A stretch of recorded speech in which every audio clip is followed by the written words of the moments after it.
In this video, I'm going to show you how to play Kenshi if you choose the Slave Start. This game is intimidating to new players, and the Slave Start has a steep learning curve and can be particularly brutal. I was afraid of it at first, and now it's my favorite way to start a new game. You'll be controlling two characters with this start. Just like my previous videos, we're going to start by making Lee and Ryan. When the game begins, we're dropped directly into a slave city controlled by the Holy Nation. Pause the game immediately and get your bearings. We have no tasks assigned, no inventory, and we're wearing locked shackles. Checking the map, we're in the mountains with nothing around us for miles but a strange lone shack. This is the city of Rebirth. In order to avoid a beating, the first thing you have to do to activate your slave life is to get in a cage or lock yourself to a pole. If you don't do this immediately, the guards will attack you. There are a lot of other slaves in here with us, and that'll be important to the grand design of our escape.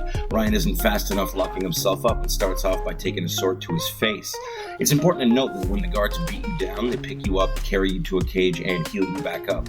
This is vital to our progress, and we'll be abusing the hell out of this.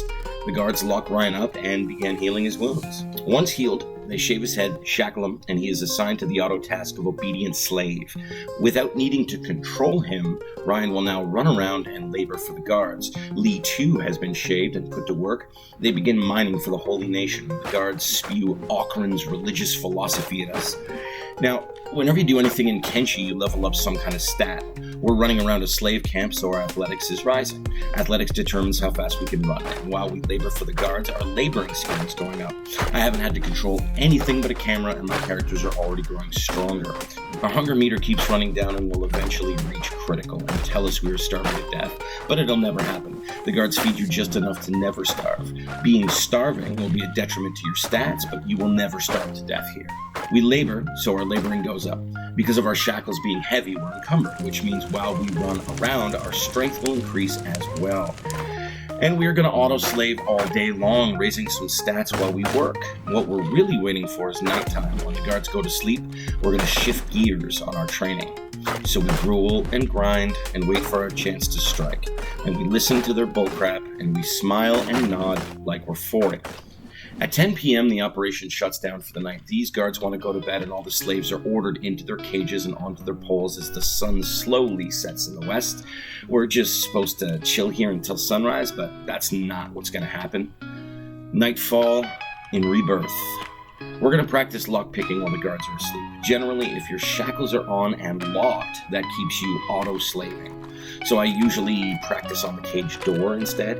It has a lower chance of being picked, which means a higher chance of failure, and we need to fail to get better. I have Ryan practice the exact same thing. He succeeds immediately, which means he can now escape his cage. I could unlock other prisoners, but that might start a commotion, so I do choose to unlock my own shackles for practice. Don't want to wake the guards just yet. It doesn't take long for these stats to go up. Ryan succeeds again in record time, so I say screw it, gotta practice somehow. I do start unlocking the other slave cages. Now I've got Lee and Ryan raising secret stats behind the guard's back, and here lockpicking is a crucial skill to master. Ryan unlocks a slave cage, but this slave isn't interested in escape. They want to be obedient, refuse to run away, and relock their own cage, so this is perfect. They won't alert the guards, and I can practice lockpicking by repicking the same cage. Lee picks his lock, but instead of risking being caught sneaking around, he reaches through the bars of his cage to unlock the shackles of the slave beside him. His lockpicking is already at 6, and the guards are none the wiser. Ryan's a natural, picks the cage again. The slave is scared, refuses to leave, locks himself back in, and we get more practice. Lockpicking 10. Wow. He cracks it again. Same thing happens, infinite practice. Lee got the slave's shackles off, and now we're going to pick his door lock. Pause. What happens here is that I've fully freed a slave. He's going to run away or attack the guards immediately. This is a great way to cause a distraction when you need one. Fearing the consequences, I put Ryan back in his cage like he was just chilling. The slave goes right for the guards and starts a fight. That slave is a Shek warrior, puts up a good fight, but still gets their ass kicked. And just like any other slave, the guards beat them down, pick them up, and put them in a cage to heal their wounds. That Shek now has a toughness of 28 from that beating. They level up like we do. As soon as they are healed, they pick their lock and re-attack the guards. Wow, I've freed a monster. Another beatdown, back in the cage, heal the wounds. Sunrise in Rebirth. When morning comes, we just chill in our cages and wait for some work. I don't know what happened last night, but I had nothing to do with it. In one night, Ryan gets lockpicking up to 12. That's great.